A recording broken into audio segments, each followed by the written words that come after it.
This Premier League Matchday 14 picks edition of the Premier League Gambling Podcast on the Sports Gambling Podcast Network is brought to you by Underdog. Underdog is hooking up new customers. Play just $5 and get $100 in bonus funds. Sign up with the code PLGP.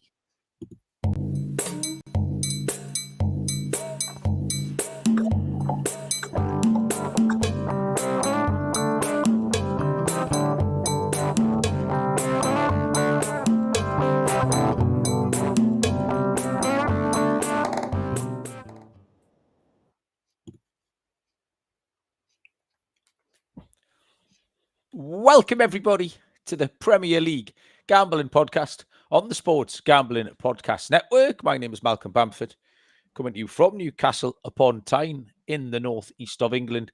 Today is Sunday, November the 30th.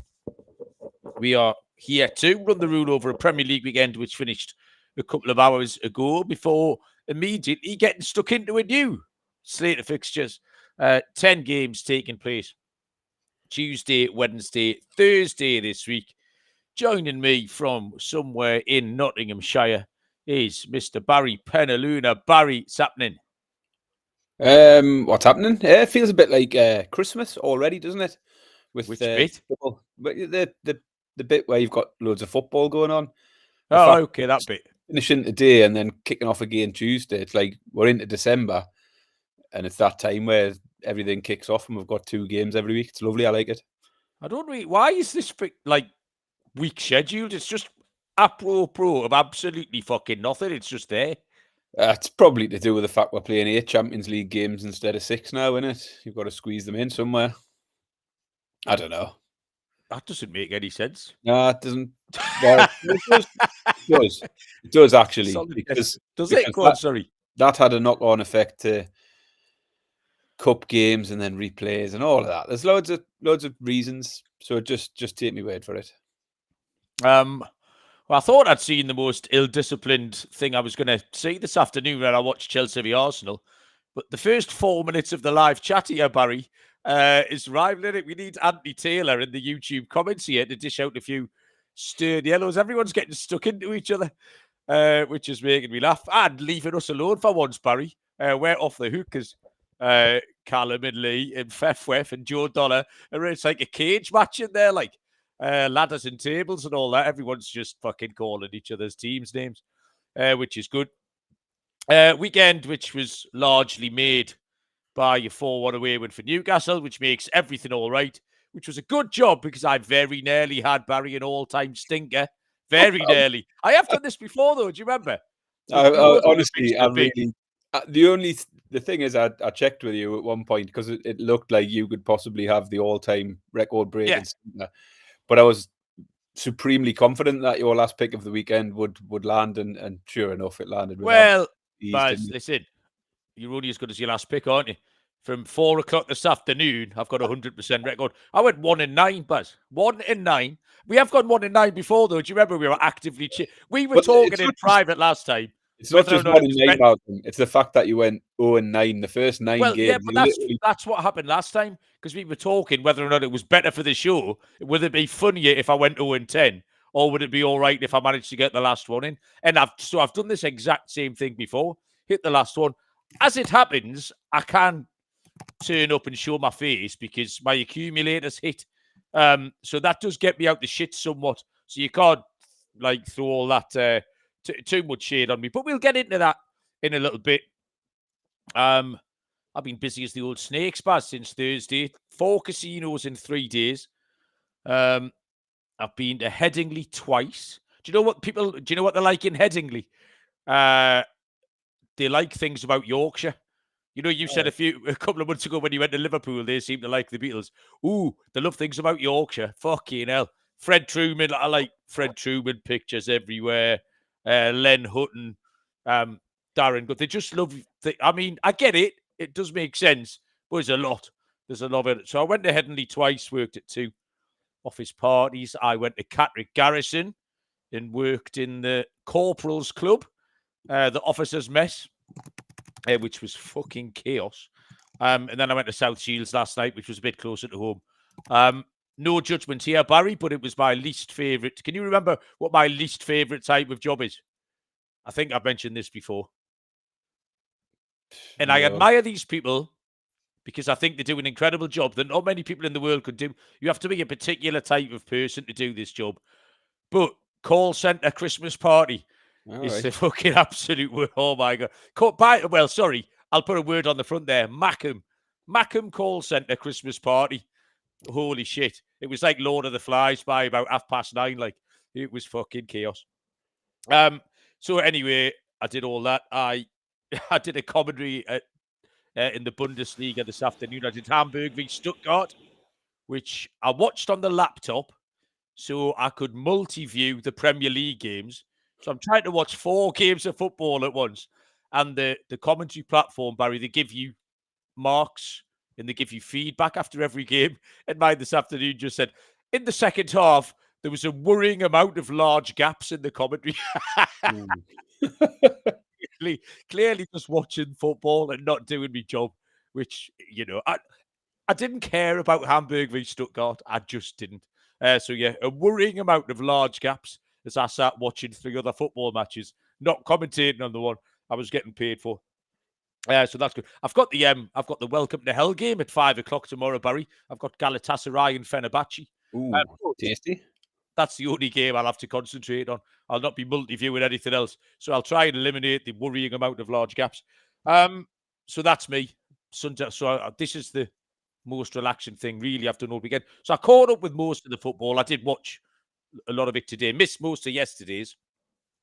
Baz, were you going to Sheffield again, did you say? Yeah, I was in Sheffield Friday night for a gig with the family, and then it's just been a weekend of grassroots football, hasn't it? Again, today has been ridiculous. I've not watched barely any football. I watched the Arsenal-Chelsea game. Chloe was playing at 10:00, my team that I coach. 11:30, Sophie's playing at the same ground, so I can watch Sophie afterwards. And then she finishes, and then Chloe's refereeing at 2:00 north of Nottingham, 10 miles away from where we are. So I have to drive her all the way up there to go and referee. So I got home about 4:00. And the worst thing about the driving and refereeing is I've got a concern that I might have picked up a speeding ticket on the way. So she's gone and earned 25 quid, and it might end up costing me 50 quid. But see what happens. The fear of the speeding fine, Barry, is one of the worst fears for me. Me and Terza have talked about this a lot. It hangs over you. For a couple of weeks, doesn't it? Yeah, there's not many feelings like that. It's quite a sickening feeling. It was one of them where it was the journey back where I was driving along. I think I didn't see that camera on the way here. And it's on this really long 30-mile-an-hour road, which is downhill all the way. And I thought, if there wasn't a car in front of me, there's absolutely no doubt in my mind I was probably doing 50 down there. So I'm just hoping there was a car. I can't remember, but yeah, I've got the fear now. That fear is often dependent on how many points you're carrying at the time. Like if you're sitting on zero, I'm clean. Yeah. Yeah. Well, I'm all right now. There was a point where I had 15, if you remember that, which made the fear of the speed and fine a lot worse. But when I backed out to where I might be on 3 now. I think I got one quite recently, but I'm back in the game anyway. Right, okay. We'll have a run through the anatomy of a disaster and the recovery on the Ackers. Gear up for the holidays. The SGPN merch store is the perfect holiday gift for the DGen. In your life, promo code HOLIDAY for 25% off everything. Yes, even Premier League gambling podcast hoodies. Let's say hello to the chat. Joe Dollar, Francis got dumped by Speed Van recently. Callum and Smudger, squad numbers 7 and 9 were first in. Fefwef is here. James Mafia, I've seen lurking about. Danny, not the Mackham. Midler is here. He'll almost certainly want to know what Barry's having for tea. And I think that might be everyone for the minute, although there are a couple of people I can see lurking who haven't said hello. So if you want to say hello, and indeed give us a pick or two. So yeah, I had to go out to work at like 4:00 yesterday. I went out at half-time in the Saturday games. And at that point, I'd very much enjoyed Sunderland going 2-0 down because I backed Bournemouth. So this is the silly thing. So I'm sitting on 1 and 9. I've actually done all right this weekend because I trebled up Manchester. I took the 3 favourites yesterday. Man City got lucky. Brentford got there eventually. And Bournemouth got paid out at 2-0. So treble was about 4-1, something like that, 15-4. So I got paid out on that, got in the van, and then it just all started going on my drive from here to South Shields, over to the Stadium of Light, 2-1, 2-2, 3-2. Over to Leeds, 2-1, 2-2. Burnley got the equaliser when I thought Brentford had nicked it. And from then on, it just wasn't great. I had the unders in the Fulham game. I took Everton. I didn't mind losing to Everton, obviously. Had the unders in the Fulham game. Got 2 goal notifications on my phone in the first 6 minutes. And then this afternoon wasn't particularly close until the Chelsea game. Took the cards, and I said over 4.5 or 2 cards for each team. But where I have redeemed myself, and I am able to show my face, was the accumulators. My corned beef pie acca was Brentford, Manchester City, and Aston Villa, which paid 7-4 plus 175. And my steak and Stilton acca, Baz, it's not a full portion because I had a non-runner in there. It was a yellow card treble, if you remember, was Trey Hume, who got booked. Cucurella. Despite not starting the game as well, Trey Hume, by the way. Yeah, I know.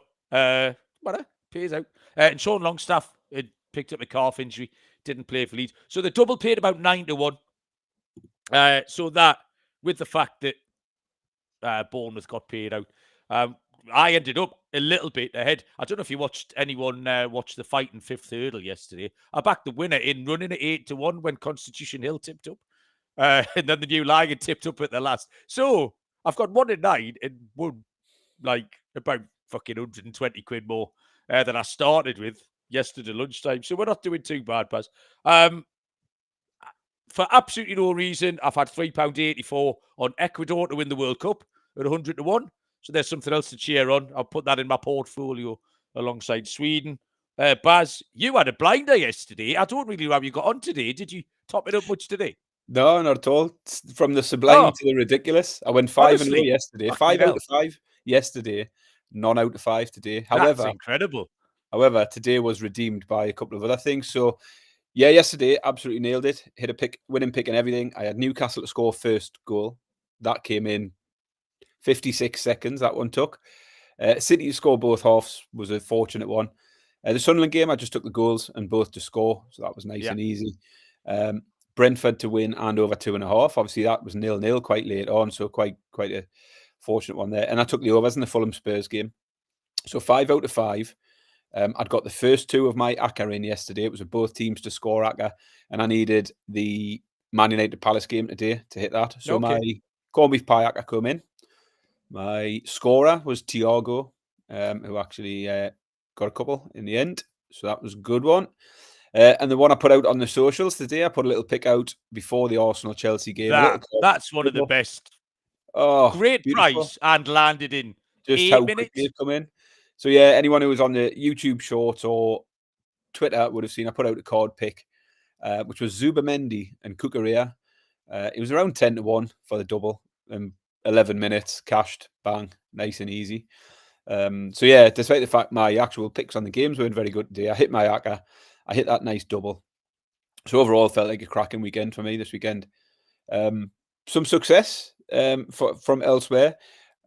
Jamie, my brother, at his football club, they run a punters pot, they call it, where there's a group of 15 of them or something, stick £20 each in at the beginning of the season or whatever it is.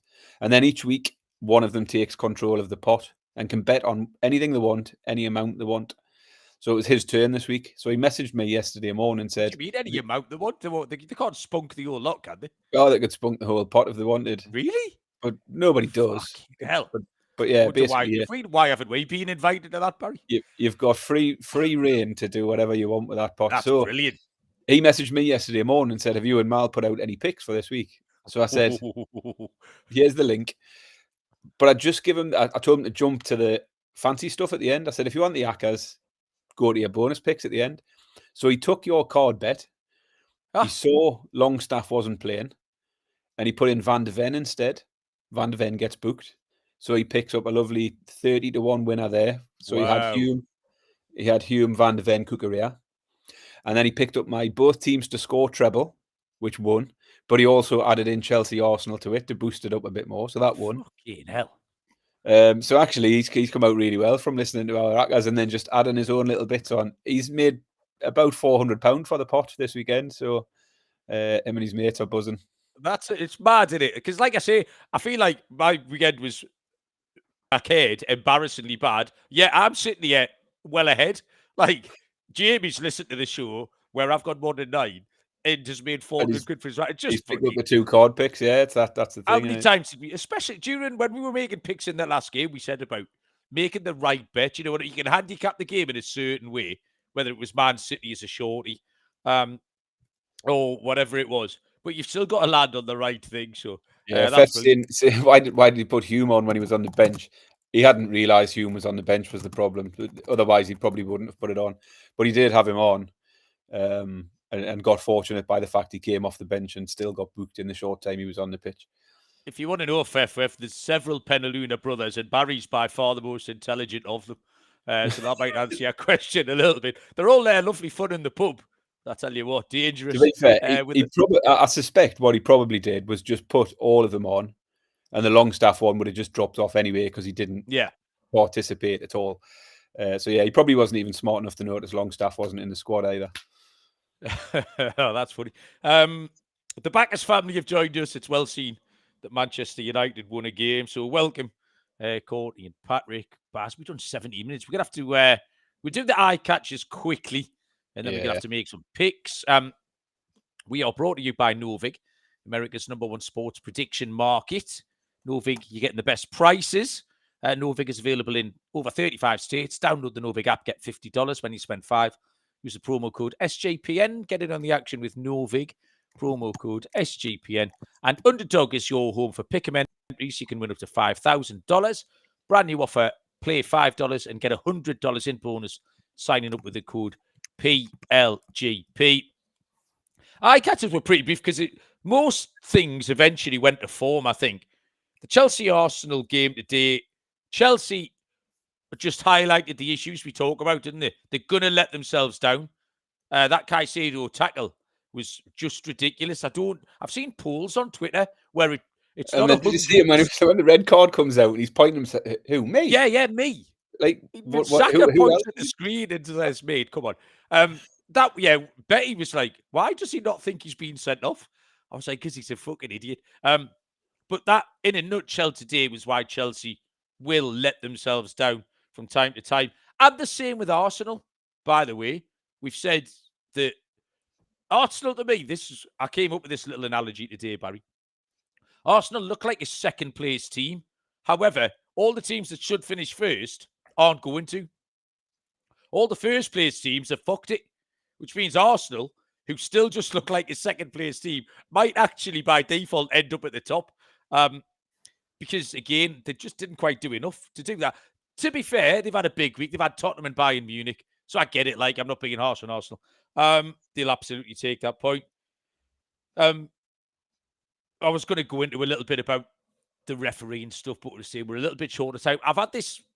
We've talked about this before, Baz, where everyone was, Anthony Taylor's made it about himself, the red card, this, something like that. The fucking players, man. Anthony Taylor today had no chance from the first minute. And it's not like they're just kicking shit out of each other. It's the diving, it's the niggling, it's the complaining, it's the being in your face. Fernandez's behaviour was appalling throughout. And they're all at it. And it gives the ref no chance. Like, the goalkeeper's just going down. You're going to get to a stage where there's never, ever going to be a second ball into the penalty area now. Because everyone crowds the 6-yard box. The ball drops under the crossbar. And as soon as it goes out, the keeper can just stay down. There's no way the referee can not stop the game. The referee can't say, nah, just carry on. It's impossible for the ref to do that. So the goalkeepers can referee the game. It happened so many times in that German match this afternoon.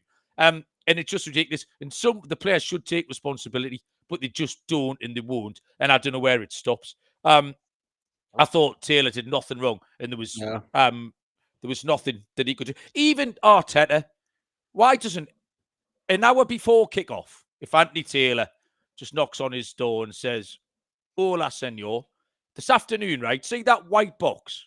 If I see you, right, just while they're all calm and having a cup of tea and they're all friends, say, "Listen, Mikel, if I see you this afternoon outside of that white box, I'm going to book you.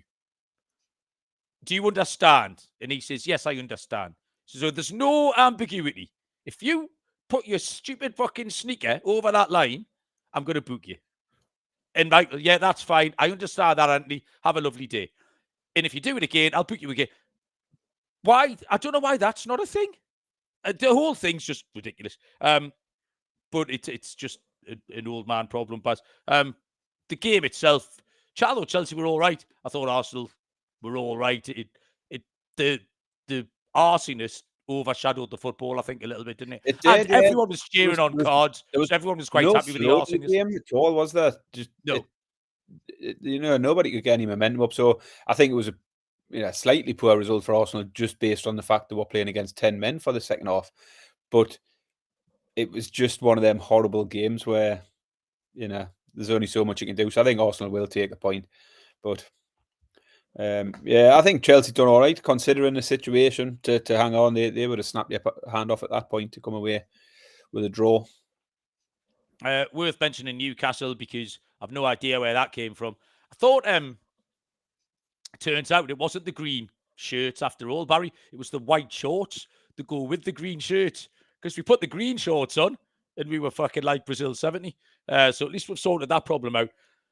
I was pleased Match of the Day did 10 minutes on how Newcastle had driven by their two fullbacks, though, Barry. Something that we pointed out about a month ago on this show. You know what I mean?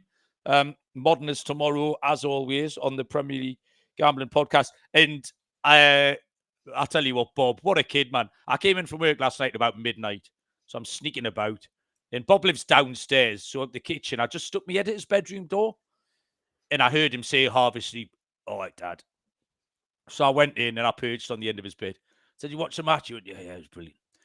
And I hadn't seen any of the goals or anything. I'd been working. I said, was Big Nick's goals good? And he said, I'm not going to spoil it for you. Just go and watch it.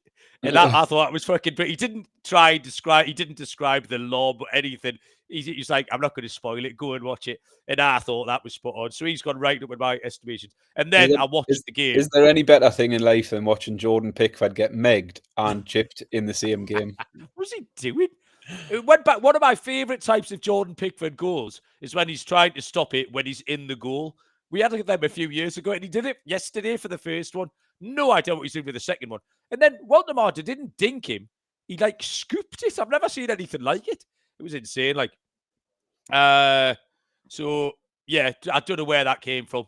Everton play with 10 men and are impregnable on Monday night against a team who've been scoring goals. And then we turn up, dog shit, away from home, and we're 4-0 up inside 50-odd minutes. So that was good. And the only other team I wanted to mention was Tottenham, because I've got no idea what's going on there. I don't know what the manager's doing. I don't know what the players are doing. I don't know what the goalie's doing. It's an absolute circus. So, yeah, they were my eye catchers. Yeah, I mean, eye catchers I've got down Spurs. Absolute shite. Paquetá, which has come up in the chat a few times. I didn't actually see it, but I was in the car coming back from refereeing. And I just heard it on the radio being described as saying, Paquetá's been booked for a foul. It was a yellow card foul. He's complained about it. The referee said, stop complaining. He then carries on complaining. So the referee says, can you stop complaining? And then he tells Jared Bowen to say, will you tell him to stop complaining? And then he still carries on. And then he applauds him. And then he gets booked and then carries on. Referee's almost done what I just said to do to Arteta. He said, listen, if you don't stop complaining, I'm going to send you off. Are we clear? Yeah. And he carries on. If you don't stop complaining, I'm going to... And he must have, he couldn't have warned him anymore. Paquetá was not going to stop till he got sent off. And then, if you see he's tweeted out tonight that it's all the FA's fault. For 2 years, the last 2 years, they've left him up in the air. And that's led to my ridiculous behaviour, he says. Yeah, it was baffling. He couldn't have been that brazen as to do it on purpose.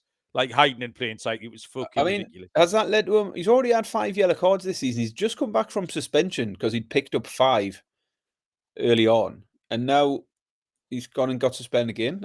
It's just absolutely ridiculous. Nobody to blame for him but himself. Liverpool, I didn't see the Liverpool game, so I don't know if Liverpool are back. What annoyed the hell out of me was after the Arsenal game, Jamie Carragher comes up on the screen and there's some sort of programme after the Sunday afternoon game. called Premier League Extra Time, where they just talk about the weekend. Yeah. And Jamie Carragher comes on, he says, yeah, today on Extra Time, we're going to talk about Liverpool. We've got Florian Wirtz, who's had his best game in a Liverpool shirt today, and that bloke up front who'd scored his first goal or something like that. And I just thought, oh, man, like literally, they've won a game, and they were going to do a full half-hour show on that scenario. I just turned it straight over. I'm not listening to this. Absolutely pathetic. Well, I didn't see any of that. I had the Liverpool game on the multi-view with everything else, and I just looked like West Ham was shit, which was a big part of my handicap. I had them to score. So yeah, all or nothing really. Harry's joined us, Chelsea. Harry messaged me the other day, Wednesday or Thursday, wanted some Thanksgiving NFL picks, and I completely ignored you, Harry, until I saw the message last night. Thing. So I apologise for that. I did message you. I've been busy, man. Busy as snakes. The Prediction League was a double game week, so has not updated yet. So no updates on the Prediction League until after this week's games. Barry, anything else? We haven't got time for anything anything to mention else before we make some picks. We need to crack on.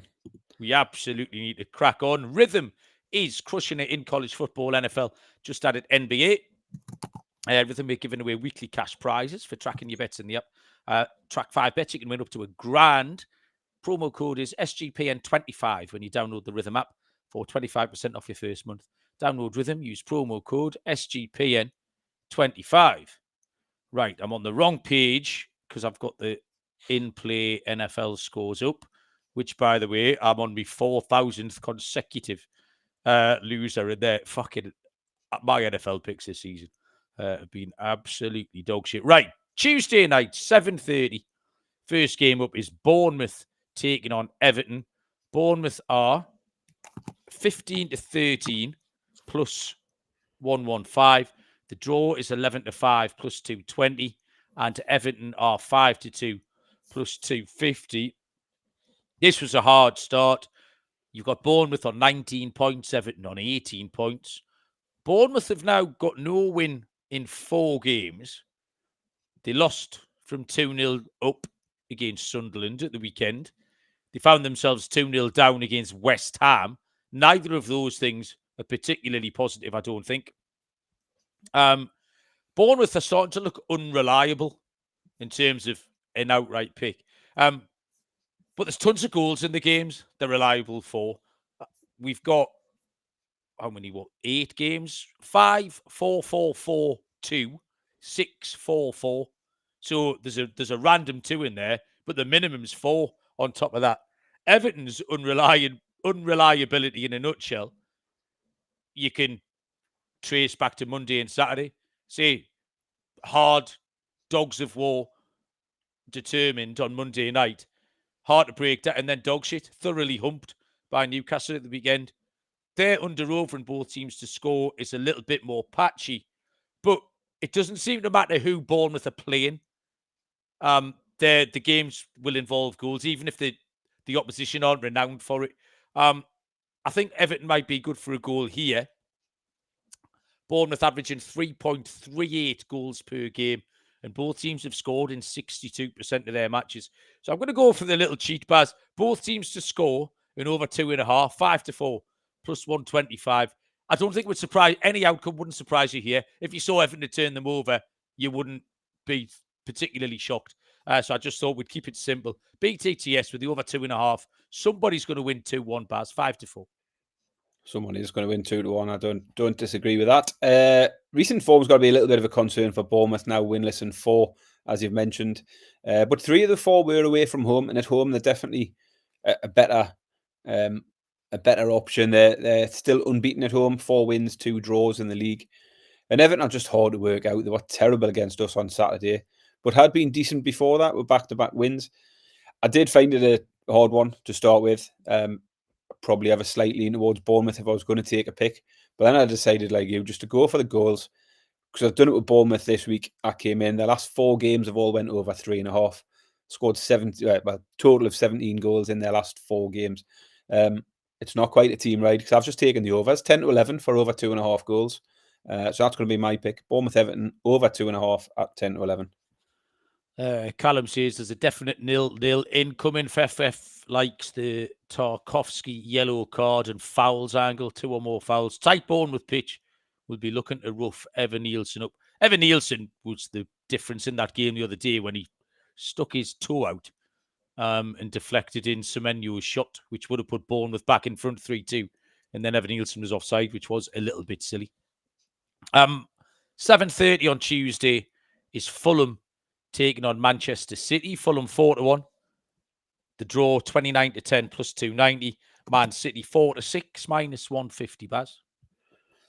Yeah, Fulham have hit a bit of a good patch. 3 wins in their last 4 games, and City obviously shown a bit of vulnerability over the last 2 weeks with defeats to Newcastle and Leverkusen, and making really hard work of it against Leeds. Fortunate late winner to get them out of the shit there. So City didn't appeal at 13-20 here away from home. I wasn't particularly excited about Fulham at their price either, to be honest.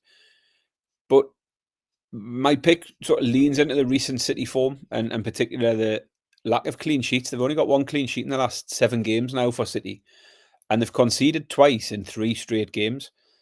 We went through a bit of a patch with City last year where they were like this. They couldn't keep a clean sheet. Everybody could put up a goal against City. And the default pick then was both teams to score and over 2.5 goals. So I've gone back there. I think Fulham will get a goal. City might go out and win it. But Fulham will get a goal in this. So I've gone for both teams to score and over 2.5 goals. And for some reason, I didn't write the price of that down. But I will find. Well, I did, Barry, because it's ray gun time. It's 21-20 plus 105.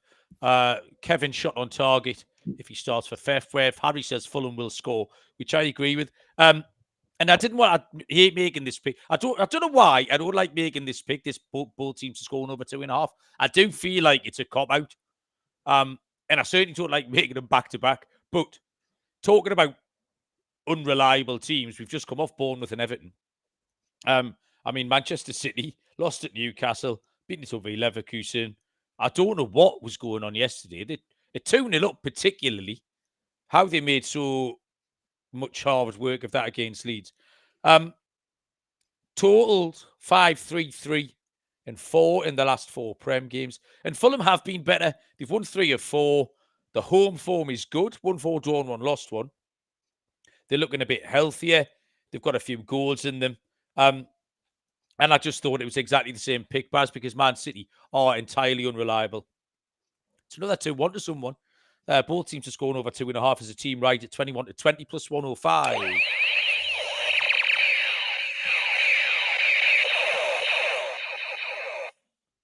Big ray gun, Baz.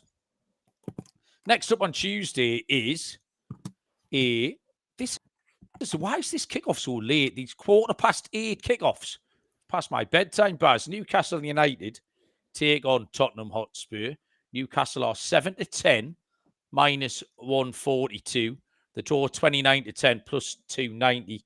Spurs 7-2 plus 350. Those back-to-back league wins for Newcastle are really important. We needed a win in a away game as well because it was just becoming a thing. And we didn't need it to be a thing. And there wasn't any real rhyme or reason to it. So they were important. The 4-1 at Everton came absolutely out of nowhere. But as always, when Newcastle have been reliable, is at home against the so-called bigger teams or the bigger name teams when the fans up for it a little bit more. Man City 2-1 last week is a great example of that. Fuck knows what Tottenham are doing. We've already mentioned that. It's gone very wrong very quickly. They've lost 3 times so far this week in pretty dire circumstances every time. So they conceded 11 goals doing that as well. The thing that makes you pause really is their away form. If you just looked on the screen at their away form, they've won 4 of 6. But the last of those wins was over a month ago. It was a different time in Tottenham's life. And we always hump them, don't we? We always hump them in hilarious fashion. So, we already beat them once this year. We beat them in the League Cup. We had about 6 weeks ago, didn't we? 2-0. Newcastle -1. Bear in mind, I was running scared, Barry. I was sitting on 1-9. So, I wanted to bake a safety net in. Newcastle -1 is 6-5 plus 120. So we get a push at 1 here. Richie67 has joined us. I think Richie67's making his debut tonight. He's an Everton fan. I wouldn't broadcast that. Well, actually, you can stay as long as you like when you've just been beaten 4-1 off Newcastle. Welcome, Richie. Nice to have you. Baz, Newcastle, Tottenham. Yeah, I quite like the late kick-off here because we've got training at 7 till 8 on Tuesday night, so that gives me 15 minutes to get home and catch kick-off. That works out okay. Newcastle's form, we've now alternated wins and losses for 7 straight games. So if you want to follow that trend, we're due a loss here. But the home form in isolation's good. Puts a more positive spin on things. 6 wins in a row now at home. 4 clean sheets in those 6 as well. And a win over Spurs in that run. It feels like the football's been better over the last week. We talked about the difference of having Tino and Hall back at fullback. That has transformed us over the last week. Played well against City and against Everton. And despite the result, I thought we played quite well against Marseille. That could easily have gone another way. I think we're able to, we've got a squad now where we're able to bring players in fresh every week. A few were surprised yesterday that Tonali, Murphy, Gordon were all left out. But Miley, Elanga, I thought Elanga probably had one of his better games. He hasn't set the world alight, but did okay yesterday. Miley and Voldemort are doing well. But those players will come back in. Murphy, Gordon, Tonali probably come back in fresh as anything. So I think, we look okay in midweek despite a quick turnaround. Plenty of reasons to be positive about Newcastle after the last week, and even more so when you look at the Spurs form. No win in 4 league games. They've just lost 3 in a row. You said 3 in the last week, which puts that into perspective a bit. They've conceded 13 in the last 4 games as well. I seen yesterday some Spurs fans are already getting a little bit sick of Thomas Frank. And it has all been very average so far. They seem to have started the season quite well, but then when you look back, other than the win against Man City early in the season, they haven't beaten anyone of note. They've beaten Leeds, West Ham, Everton. They didn't even beat Wolves. I mean, everybody beats Wolves, and Spurs only managed to draw there. So they've only won twice in the last 10, I think, in all competitions now.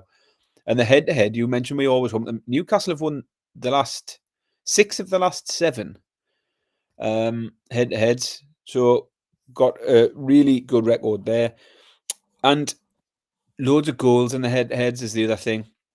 I think if you look at the head-to-heads in the league between Newcastle and Spurs, the last 9 have all gone over 2.5 goals, and quite a lot of them have went over 3.5s and over 4.5s. So I'm going to take Newcastle to win, but I'm going to tag on the over 2.5 goals in this one to get me to around 11-8. I think we'll get goals, and I think Newcastle will win. So Newcastle and over 2.5 at 11-8. Okay, we move across to Wednesday, 7:30 kickoffs. Arsenal taking on Brentford. Arsenal 1-3 -300, 5-2, not 5-2, 19-4. The draw plus 475, and Brentford are 8-1 dogs. Baz. Yeah, so despite having backed Arsenal today, I was quite glad to see them drop some points just to try and keep the top of the table alive a little bit, because it did look like Arsenal were going to get away. So it keeps that going a bit. I thought they were a bit disappointing just because of the fact they played against Chelsea with 10 men for a long period of time. But, we've seen it before where that doesn't necessarily always make it easier. Man United suffered with that last week. But as I said before, it was a horrible game. It was a hard game for them to get any momentum. And Chelsea are a decent side and decent form, so not a massive negative for Arsenal today, really. I think the point is reasonable. They are still unbeaten in 17 games now, and at home, 7 wins in a row. I think they've won 10 of 11 games at home in all competitions. And 9 of those 10 wins at home have come by 2 or more goals. So I didn't even get to the Brentford pick. I think Arsenal are good enough. They're good enough at home. Brentford are going okay, but Arsenal at home are too strong for them. And I think Arsenal on the handicap is a fair pick. As I say, at home, they've covered the handicap 9 times out of 11 games. So Arsenal minus 1.5, 5-6. Yeah, this was I handicapped it the same way. Took a slightly different bet, Baz. You've got to land on the right one. The key here, apart from Arsenal being very good, is Brentford's away form.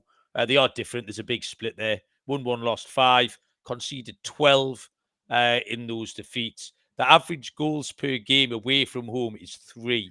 Remain to be seen what Arsenal's endeavours sort of took out of them today. But that 1-1 draw at Chelsea won't define their season at all. They're also averaging 3 goals per game. So I'm just going to take that data. There's 3 goals per game, and I'm going to tag it onto the Arsenal win.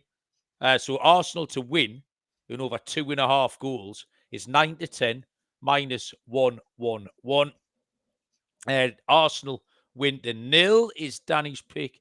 Fefwef has gone for the Declan Rice shot on target, 6-4. He's had 4 in his last 5 games, and 2 or more shots on target at 9-1. So yeah, little Declan Rice shot ladder for Fefwef like that. 7:30 Wednesday, Brighton and Hove Albion taking on Aston Villa. Brighton 15-13 plus 115. The draw is 5-2 plus 250. Villa 9-4 plus 225. This is tight. All 3 outcomes on the table again. I mean, I think Villa are overpriced at plus 225. I found this quite easy, even though both teams this afternoon went under 2.5 and sort of flew in the face of their recent form. Because to me, this screamed goals. Brighton were lively today. That multi-screen lark I was watching, every time I looked at the Brighton game, the ball was just pinballing around the Forest 6-yard box. I don't know how they weren't 2 or 3 goals up by half-time. They got an incredible amount of good positions. Villa struggled to break down Wolves, which is fair enough. And actually, Wolves made plenty of chances in that game. A little bit unlucky to have one disallowed. Martinez had to make some saves. I've taken a pick here that's sitting 5 of Brighton's last 6 games. And it's a Brighton team total. That's it. This could be absolutely anything. But I think Brighton are good for goals. They've been full of goals. They look more than lively. Brighton team total over 1.5 is even money, Baz.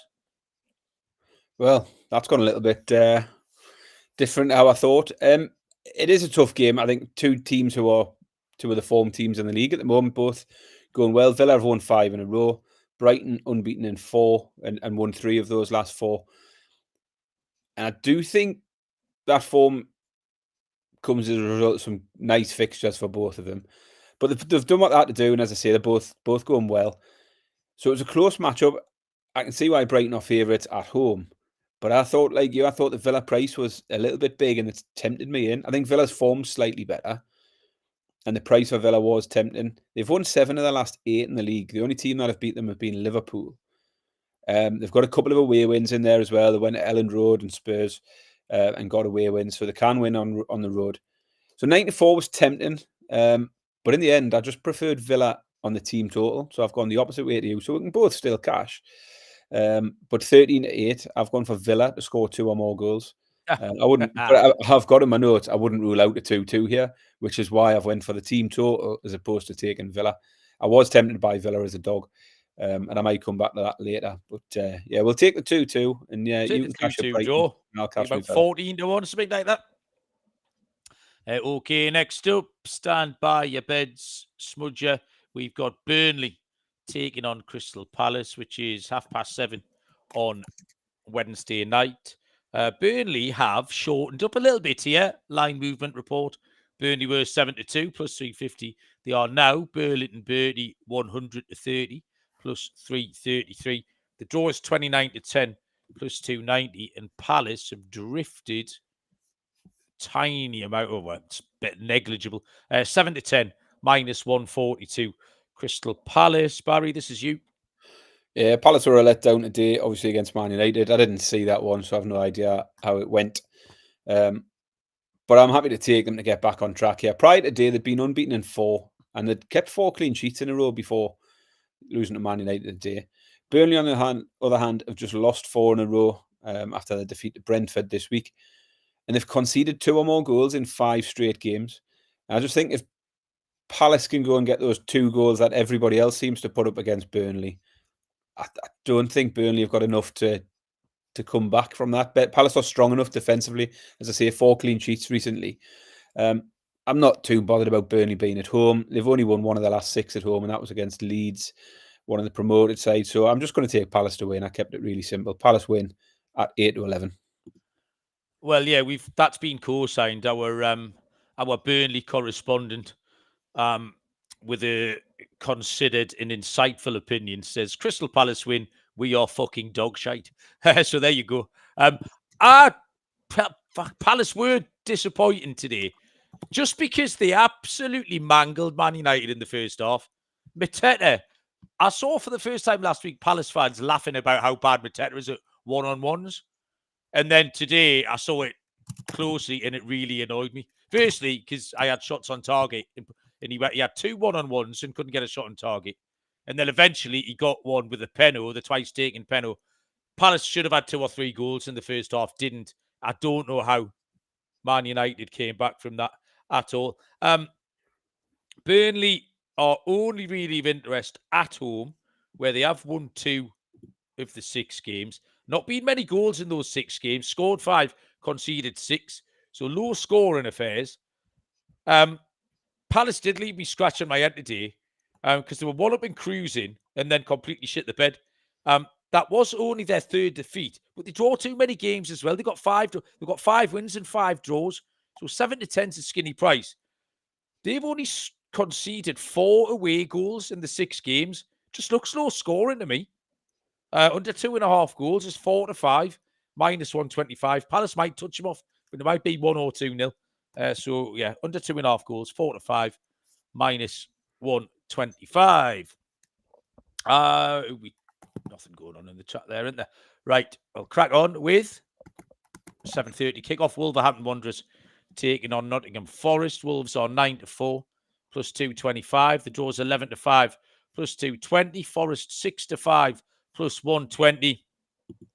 So even though Wolves weren't awful today, and Nottingham Forest got beat, put simply, one of these teams is capable of winning a football match, and the other one isn't. So, I mean, if you do remember Nottingham Forest's last away performance, they won 3-0 at Anfield.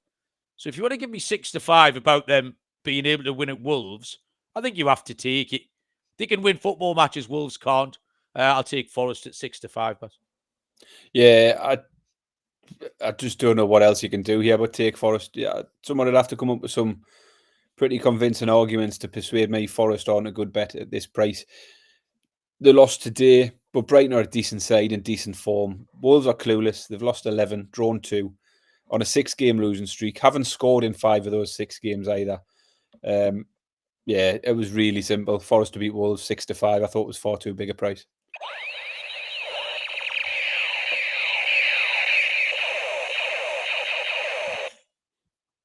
There we go. Ray-gun for that. Devin has joined us. Devin Lindsay. Enjoying the fact that Liverpool break the British transfer record twice and are still below Sunderland, Man United and Brighton. Yes, that is funny. Yeah, anyway, welcome, Devin. Another debut. 2 debutants tonight in the chat. We got Richie and Devin along. Barry, it's time for the game that's got the nation talking. Barry leads 2-1.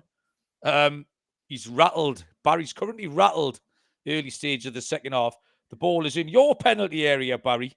Just near the penalty spot. It is in square G7, and it's your turn to play. I believe you've received a new card this afternoon. Yeah. G7. Yeah. I've got to look. I've got to now look at the board, which is look at the board. Well, takes me a little bit of time. I'll find the board on your Twitter page. So in my box, G7, right? Let's go forward 9. Oh, is that one you tried to play the other night when you fucked it? I shouldn't have let you have that back. I'm going to regret that. 1, 2, 3, 4, 5, 6, 7, 8. Oh, hang on, I miscounted. Sorry, everyone. 1, 2, 3, 4, 5, 6, 8, 9. Yeah, okay. Left 3. 1, 2, 3. Yep. And then 5 forward. 1, 2, 3, 4 or 5? 5. Fucking hell. Okay. So you've just humped that right the way. That's on the corner of my 6-yard box now, Barry, which really hasn't left me many options. Oh, right. I've got the exact same card, but the mirror image, Barry. Fuck off. Which means I'm just going to... What a beautiful waste of everyone's time. So I'm going to send the ball 1, 2, 3, 4, 5, 6, 7, 8, 9. 1, 2, 3. 1, 2, 3, 4, 5. The ball, Barry, is back by your penalty spot on square G7, exactly where it started 2 minutes ago. So a big well done to everyone there. More award-winning podcast material there for me and Baz. Right, okay. Next game is, where we go? Leeds taking on Chelsea. Leeds are 31-10 plus 310. The draw is 3-1, and Chelsea are 4-5 minus 125. Is this you, Baz? Go for it. It is, yeah. It was another one here where I just thought the price for Chelsea was perfectly fine, so I'm immediately drawn to the Chelsea money line at 4-5. They've won 5 of their last 7, unbeaten in 4. And the goal conceded today is the only goal they've conceded in their last 4. I think Chelsea, again, they've got a squad that'll cope with a quick turnaround better than Leeds. They'll be able to rotate a lot, make a few changes. Leeds done okay against City in defeat yesterday, but it is now 4 defeats in a row and 6 in the last 7, including home defeats to Villa and Spurs as well, which could be reasonable comparisons. I mean, Chelsea are better than Spurs for certain. Leeds have also conceded 2 or more in 7 of the last 8. And I don't, similar to what I'd said again in the Burnley handicap, I just don't see Leeds being able to get 2 goals if Chelsea do, because Chelsea, again, are strong defensively. I thought Chelsea price was fair enough at 4-5. I'm just going to take a straight up Chelsea win.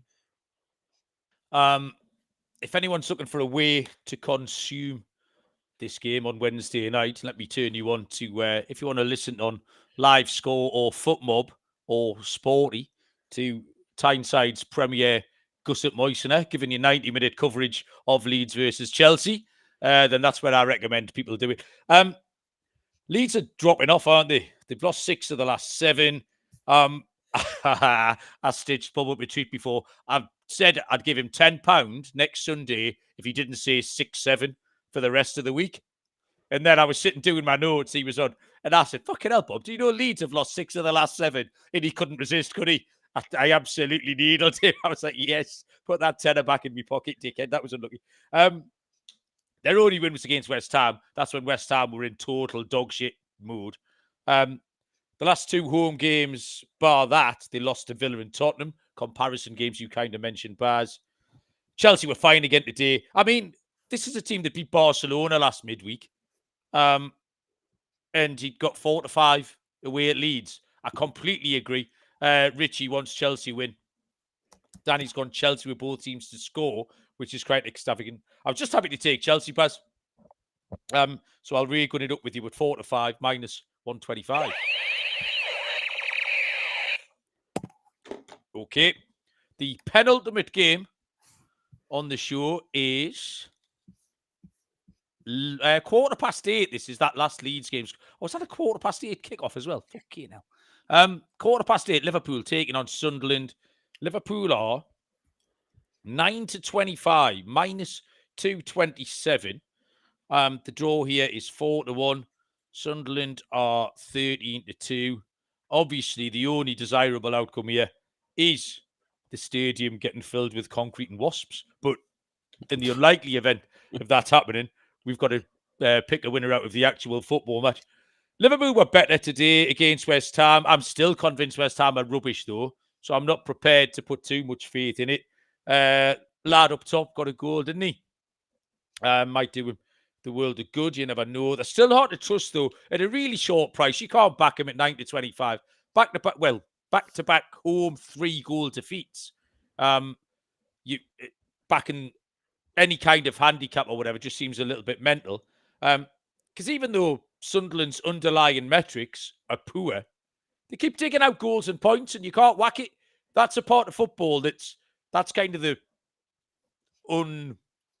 what's the word I'm looking for, Baz? Like, you've got your XGs and you've got your data, but Sunderland have got a little je ne sais quoi where they can drag a point out somewhere. They did it against Arsenal.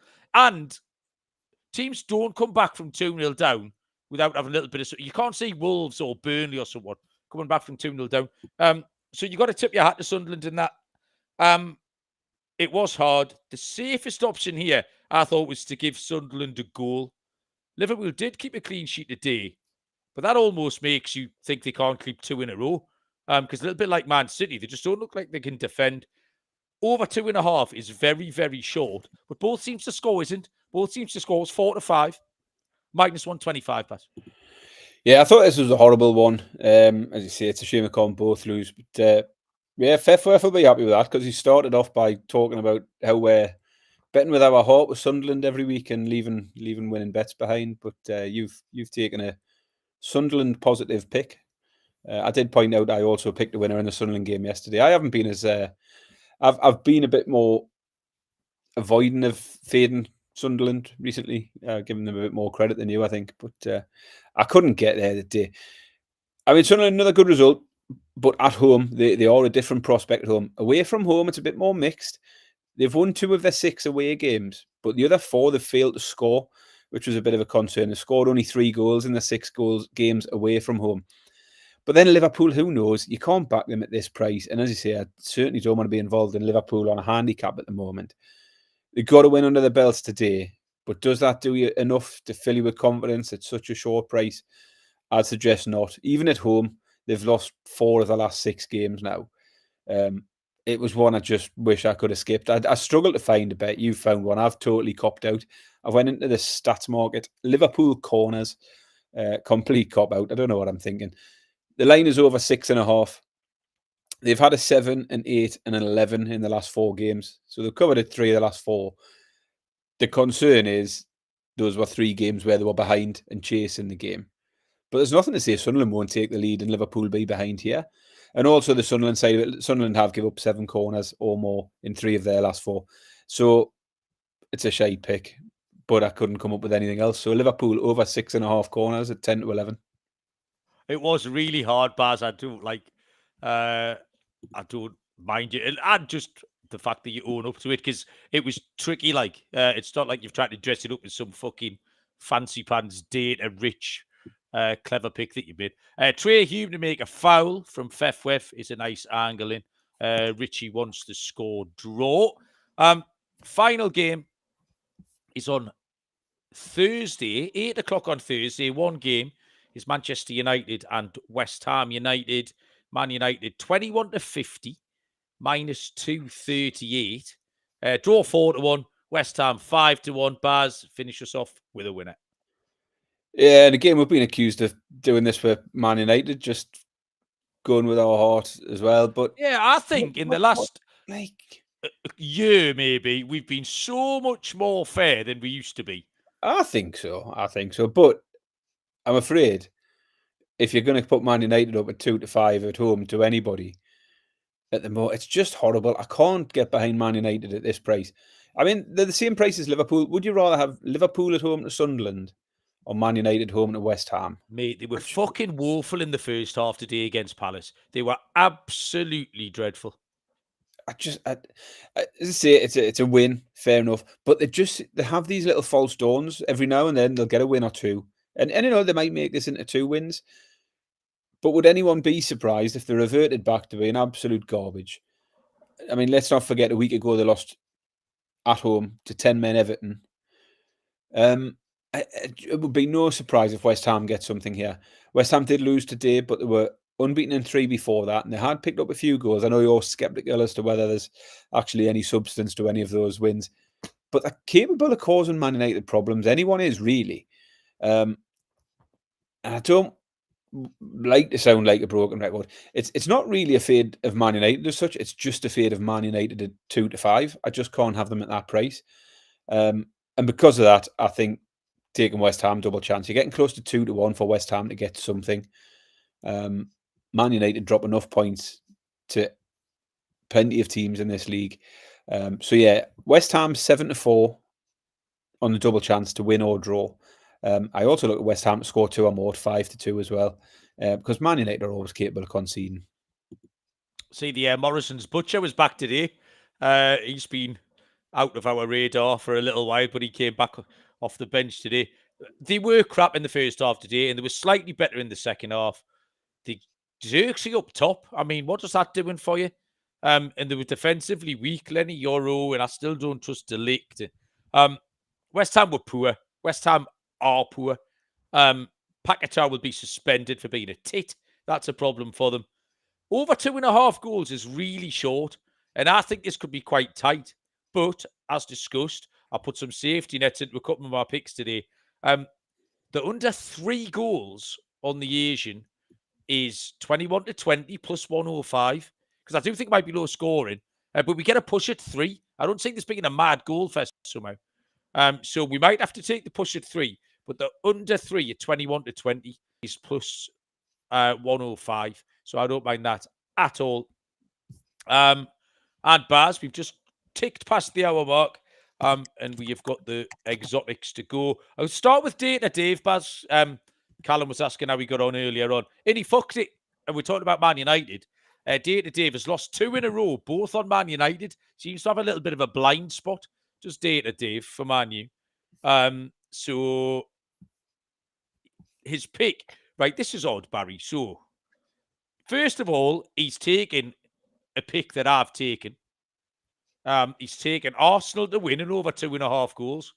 The exact same at 9-10, minus 111. He cites the XG differential of plus 1.4 goals per game for Arsenal, does Data Dave.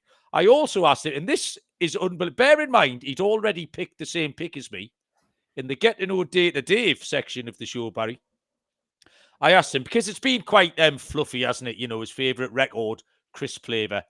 I thought I'd go a bit high, bro. I asked him what his favourite ancient civilization was, Barry. And he went with my favourite ancient civilization. Having picked the same. You couldn't make it up, could you? It's fucking remarkable. He went for the Sumerians. I mean, what are the chances that Data Dave would pick the Sumerians at the same ancient civilization as me? Absolutely. Why? Those lads from Mesopotamia, in between the 2 great rivers of Iraq, the Euphrates and the Tigris. So that was good. I'll take Chelsea as my lock at 4-5 minus 125. I had 2 dogs. I didn't mind Villa, but then I couldn't in good faith put Villa up because I've got Brighton team total over 1.5, which means Villa would have to win 3-2, which is seems counterintuitive. I'm just going to take Fulham at 4-1. Man City are beatable. Like, they've lost at Newcastle, they've lost at Villa. Fulham are good at home. Corned beef pie accumulator is a little bit of a clumsy one. It's Chelsea and Arsenal both to win. And then I added in the both teams to score in the Brighton Villa game, which is 29-10 plus 290. Stake in Stilton is a minus 1.5 treble. Arsenal to win by 2. Chelsea to win by 2. Forest to win by 2. We both think Forest can turn Wolves over. So if they can all cover handicaps, that's 24-1. Anytime goal scorer, I stole Igor Jesus off you, Baz, at 11-2. No, sorry, you had Thiago, didn't you? Brentford. Yeah. Was he an Igor? Yeah, I think so. Getting me Igors mixed up. Nottingham Forest, Igor Jesus. 11-2. First and last, 15-8. Anytime, Baz. Yeah, so my lock is going to be Forest to beat Wolves, 6-5. My dog's going to be Villa to beat Brighton. I just think that's a really even match. 9-4 Villa looks a decent price for a dog. My score, I'm going for Pedro Neto. Didn't get one the day, but he's been in good form. 5-2 for Neto anytime and 8-1 first or last. My corned beef pie, I'm on the away favourites. Can you believe you're getting 6-1 for the bottom 3 all to lose? So Forest to win, Chelsea to win, Palace to win, 6-1. And my stake in Stilton is just a cheeky little double. Underdog double. I like Villa at Brighton. I'm going to chuck them out again. I'm going to put them with West Ham. I think West Ham are live against Man United. 20-1 double, Villa and West Ham. That's it. Stick Fulham in there, Baz, for 120-1 treble as well. Fulham, Villa, West Ham. And on another note, your point about Data Dave guessing your favourite, guessing the same favourite civilization. Yeah. I had a strange one yesterday. I had a dream yesterday, Malcolm. I was visiting the Isle of Corsica in my dream. It was quite a vivid dream. Right. And then last night, as a family, we sat down and played a game of Trivial Pursuit. Yeah. Would you believe the very first question that came out for me? Way. The answer was Corsica. Wow. And I didn't know the answer to the question, but because I dreamt Corsica, I had to say Corsica. Question, what did you dream about last night? The question, can you... Is it Napoleon? Yes. Where was Napoleon exiled? I was just about to say, can you guess? That's the only fucking... There's only 2 questions to which the answer is Corsica. Yeah. That's one. And the other one is which island is the football club Bastia based? And they're on Corsica as well. There you go. So that was a strange one. Oh, well, good. Can you tell Danny Midler what you had for tea? Well, he hasn't asked, has he? So he obviously doesn't care anymore. Where's fucking he? Danny, come on, Danny. Danny, would you like to know what Barry... to be fair, you need to say yes, because Barry's planned a whole thing about what he had for tea. So I'm going to say yes on Danny's behalf. Baz, come on. Yeah, so I did. I brought up a photo. I had some Japanese-style Asian soup dumplings. What do you think about that? I'll show you. Sounds a bit woke, but oh my. Oh, that doesn't work, does it? We need a better. There. Oh, hang on. So yeah, these aromatic duck soup dumplings. So there's some duck, chicken, and vegetables inside, and then like a little soupy broth inside. Yeah. But I've pimped them up, so I've got some sesame seeds there, some crispy chili. Hang on a minute. So is the bottom picture? Is this it? Where are the dumplings in that bottom? The dumplings picture? are underneath. They're underneath there. So the dumplings are underneath. And then how do you get them out then? How are you eating them? Oh, you get a spoon in. Get a spoon in. Aye. Okay. So I pimped them up with some sesame seeds, some crispy chili oil. That's immense, by the way. Oh, well, yes, you've mentioned the crispy chili oil. I might put that on my Christmas list. Some Japanese soy sauce and Japanese mayo, because it's a Japanese dish. You've got a little bit of spring onion, and the only other thing that was in there, some crispy onions on the top. Beautiful. So I was a delight, absolute delightful. So I did enjoy that. There is a bigger zoomed in picture there. Looking lovely. That looks tremendous, Baz. It was nice. Apart from the plastic, what have you chosen to serve it in that ice cube tray? That's the tray it comes in. You just chuck them in. Okay. The steam in the bag. There's a bag. I am having a go. And it's just easier than trying to pick everything out. So I just think, Barry, is the first bite is with the eye. So yeah, fair you point. could have judged that up a little bit, couldn't you? I could have done. I'm not having a go. Do you know what I mean? Sounds like you are. I'm a bit disappointed with that. I'm not having a go. Right. Can we go away now, Barry? We all finished. I'm done, yeah. Yeah. We're all done. Right, champion. We will come back, I reckon, on Thursday after the Man United game for a Saturday lunchtime start in the Premier League next weekend. Lee says, how bad is that? I had a dream that you had Japanese style dumplings. Oh, shit. That, Lee, is some top class banter. I am all for it. Right, everyone, go away. Have a bet. Enjoy it. Watch the football. Good luck. We'll come back on Thursday. We'll see you all down the road. Cheers.